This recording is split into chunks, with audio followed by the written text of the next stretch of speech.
সম্প্রতি আপনার প্রাক্তন শিক্ষামন্ত্রী তিনি মানে তার জেল হেফাজত থেকে জামিন পেয়েছেন শর্ত সাপেক্ষে, সে সম্পর্কে কি বলবেন? দেখুন, এটা টোটালটাই আইনি ব্যাপার।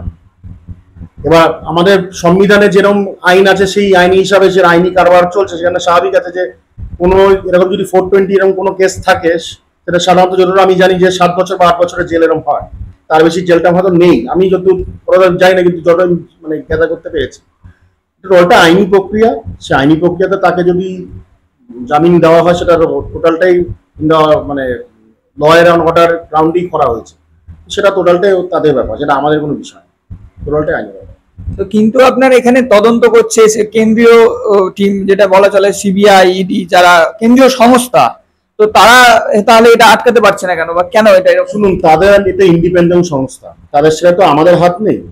তারা কিভাবে তদন্ত করছে না করছে কেন আমাদের হস্তক্ষেপ করতে পারে, এটা আমাদের রাইটস নয়।